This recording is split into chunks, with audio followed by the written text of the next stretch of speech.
রহিম আরও একটা ছোট্ট ভিডিও নিয়ে হাজির হয়ে গেলাম আমার কাছে দূরে কাছে সকল আপু ভাইয়াদের জন্য সুমিস ইউনিক রেসিপি থেকে। যারা সব সময়ের মতো ফেসবুক পেজে দেখছেন তারা ফলো দেওয়া ভুলে গেলে আবার একটা ফলো দিয়ে ভিডিওটি দেখে নেবেন। আর যারা ইউটিউব থেকে দেখবেন লাইক কমেন্ট শেয়ার করে দিয়ে ফুল ভিডিওটি ওয়াচ করবেন। আজকের এই রেসিপি শেয়ার করব নোনা ইলিশ দিয়ে লতির রেসিপি। এতটাই মজার রেসিপি যেটা কম তেল কম মশলায় তাড়াতাড়ি হচ্ছে, এমন রেসিপিগুলো সুমিস ইউনিক রেসিপিতে শেয়ার। তারা যেইভাবে মজার আয়োজন মজার রান্না বান্না দেখতে চান তারা আমার এই নতুন চ্যানেলটি ভিজিট করতে পারে। চ্যানেলটি লাইক কমেন্ট শেয়ার সাবস্ক্রাইব করা, পাশে থাকা বেল আইকনটি ক্লিক করে দেওয়া। এই দিয়ে গুলারে মাছ মাংসকে হার মানাবে এই নোনা ইলিশ দিয়ে লতির রেসিপি এতটাই মজার।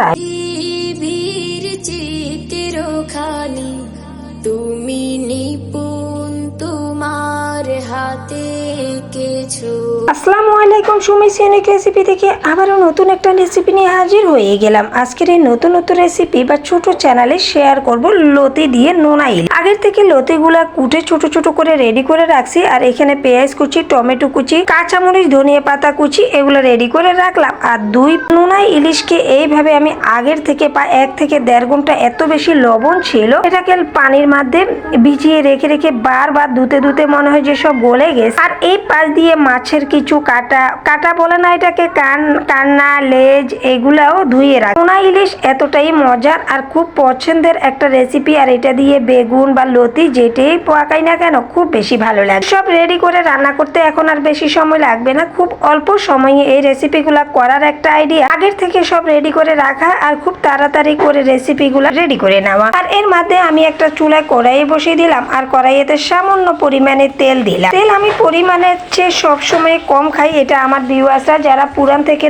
নতুন থেকে পুরাতন যে যেমন ভাবে আমার চ্যানেলে আসছে সবাই জানেন আমি তেল পেঁয়াজটা মোটামুটি খাই, তবে তেলের পরিমাণটা খুবই কম। তো এই তো পেঁয়াজ কুচি দিয়ে দিলাম, আর এইখানে আমি রসুনের পেস্ট এক করে বাকি মশলাগুলা দিয়ে দিব। এতটাই সময় না নিয়ে রেসিপিগুলা করা, কম তেল কম মশলা খাওয়া, এটা আমাদের প্রত্যেকের জন্য খুব বেশি প্রযোজ্য। কারণ অতিরিক্ত মশলা আমাদের পেটে যেমন সমস্যা করে তেমন অ্যাসিডিটির সমস্যা তো অনেক বেশি হচ্ছে। এই তো কথা বলতে আমি কিন্তু পেঁয়াজ কুচির মধ্যে এখন যে নোনা ইলিশের আগের থেকে কান্না তারপরে ছোট ছোট কয়টা পিস ছিল সেগুলোকে ছোট করে রেখেছি। আর এর মধ্যে আমি পেঁয়াজের মধ্যে নিয়ে একটু নাড়াচাড়া করতেছি, বাজির একটা ফ্লেভার আসলে ভালো লাগবে এই জন্য। আর পিসগুলো পরেই দিব, যেহেতু এটা পছন্দের একটা রেসিপি আর বাচ্চারা তো এটা খাবে না কাটার জন্য, হয়তো আমাদেরই পছন্দ, আমার জন্যই রান্না করছি দুইজনের জন্য। আর বাচ্চারা এটা খাবে না জানি বলেও তারপরে ওদের জন্য অন্য কিছু তো করতেই হয়। পেঁয়াজের মধ্যে একটু মাছগুলাকে তেলের মধ্যে একটু নাড়াচাড়া করব, যেটা ভাজি একটা ফ্লেভার আসবে। আর দ্বিতীয়ত একটু এই নোনা ইলিশের মধ্যে লবণের পরিমাণটা অতিরিক্ত থাকে, তাই রান্নার সময় একটু খেয়াল করে দিবেন লবণের পরিমাণটা দেওয়ার সময় কম দিবেন, লাগার পরে আমরা আবার দিতে পারবো নামানো। আর এখন কিন্তু আমি সামান্য পরিমাণের লবণ দিয়ে দিছি, এরপরে হলুদের গুঁড়া, এরপরে লবণের গুঁড়া, এগুলা এক করে আমি দিয়ে দিব। তবে এখানে কোনো গুঁড়া মশলা বলতে বা গরম মশলা বলতে কোনো জিরা গুঁড়া বা ধনিয়া গুঁড়া এগুলা ইউজ করব না, বা এটা মাছের মধ্যে শুটকির মধ্যে এটা করাও ঠিক না। আর নোনা ইলিশও শুটকির পর্যায়ে পড়ে, যেহেতু এটা শুকিয়ে বা ফ্রিজে রেখে তারপরে রেডি করে আমরা খাই। আর এর মধ্যে এখন টমেটো কুচি দিয়ে দিচ্ছি, আর আগে আমি রসুনের পেস্টটা দিয়ে দিছি, এটা বলতে মনে না। তো একটু নাড়াচাড়া করে সামান্য পরিমাণে পানি দিয়ে এখন এই মশলাগুলাকে আর নোনা ইলিশটাকে একটু ভালো করে কষিয়ে নেব। এতটাই মজার রেসিপি এটা, যেটা না বললে না দেখালে বুঝতেন না। খুবই ছোট আকারের একটা ভিডিওতে শেয়ার করছি নোনা ইলিশ দিয়ে লতির রেসিপি। আমার কাছে দূরে কাছে সকল আপু ভাইয়েরা এতটাই মজার একটা রেসিপি দেখতে চাইলে বাসায় এনে খেয়ে দেখবেন। আর আমার যতটুকু আমার পর্যায়ে ছিল ততটুকু আমি রেসিপি আকারে শেয়ার করলাম। কাপে করে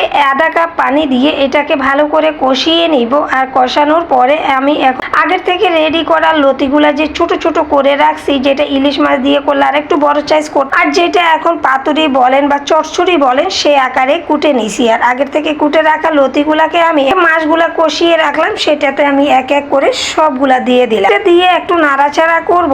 আর এইখানে লতি কতগুলো আসলে বলতে পারছি না, যেহেতু আধা কেজি আনা হয়েছে, আর আধা কেজি একসাথে রান্না করলে আমার বাসায় খাওয়া হবে না, যেহেতু আমি আর আমার হাজবেন্ড এই তরকারিটা খাবো। তো এই জন্য এটাকে 2 ভাগ করা হয়েছে, তো অর্ধেক হয়তো এখানে নিয়ে নিলাম একসাথে। আর লতিটা যত মজার লাগে কিন্তু দ্বিগুণ খারাপ লাগে, তারপরও যে কোনো মজার জিনিস এটা কুটাকাটিতে একটু খারাপ তো লাগবে। আর এর মধ্যে কথা বলতে আমি কিন্তু লতিগুলা দিয়ে আর কোনো পানি দিই নাই, কষানোর মাধ্যমে মাশাআল্লাহ খুব সুন্দর একটা কালার আসছে আর একদম কষানো হয়ে গেছে। ভাগের এক ভাগ কিন্তু এটা কষানো হয়ে গেছে আর এর মধ্যে এখন আর বেশি অতিরিক্ত পানি লাগবে না, যেটা মেপে দিচ্ছি। পানির কোনো আসলে মাপ হয় না, যেটা আন্দাজ অনুযায়ী দেওয়া যায়। 2-3 মিনিট একটু কষিয়ে নেওয়ার পরে এখন পরিমাণে যতটুকু ঝোল থাকবে ততটুকু পরিমাণে বা কষানোর মধ্যে আমি পানিটা দিয়ে দিই। পানিটা এইভাবে দিতে হবে। এটা কিন্তু নোনা ইলিশের একটা পাতুরি হিসাবে বা চচ্চড়ি হিসাবে বোঝা যাচ্ছে, তবে এটাতে ঝোল বেশি রাখলে আর ভালো লাগবে না। এরকমই রান্না করি। নোনা ইলিশের মধ্যে ঝোল বেশি থাকলে ভালো লাগে না, পাতলা ঝোল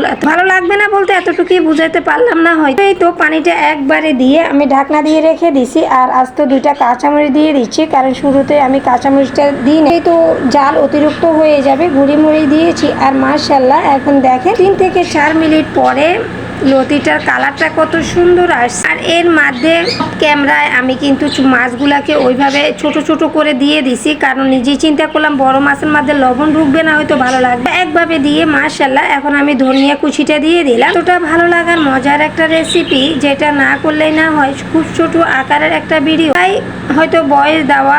আমাদের বাসার আশেপাশে অনেক বিল্ডিং অ্যাপার্টমেন্ট কাজ চলতেছে, এত আওয়াজ এগুলাতে বিরক্তি লাগে, তাই অনেক ভিডিও স্কিপও হয়ে গেছে। আবার নিজের থেকে এটাতে অ্যাডও করলাম না ভিডিওটি ছোট করার জন্য। কথা বলতে বলতে রেসিপিটা কিন্তু ফুল হয়ে গেছে আর এখন আমি চুলাটা বন্ধ করে দিচ্ছি। মাশাআল্লাহ কালারটা এত সুন্দর আসছে আর মজার একটা রেসিপি আজকের এই ভিডিওতে রাখলাম আমার ভিউয়ার্স আপু ভাইয়াদের জন্য। আমার এই ছোট আকারের রেসিপিগুলো দেখা সুমি সিউরিক রেসিপি চ্যানেলটি ভিজিট করা, যার যেমন লাগে ছোট আয়োজনের রেসিপি নাস্তাটি এখন আলহামদুলিল্লাহ যেটাই পাচ্ছি সেটাই ভালো তো দিয়ে চেষ্টা করে যাচ্ছি আপনাদের দেখানোর জন্য। সবাই ভালো থাকবেন, দোয়া করবেন। আল্লাহ হাফেজ, আসসালামু আলাইকুম।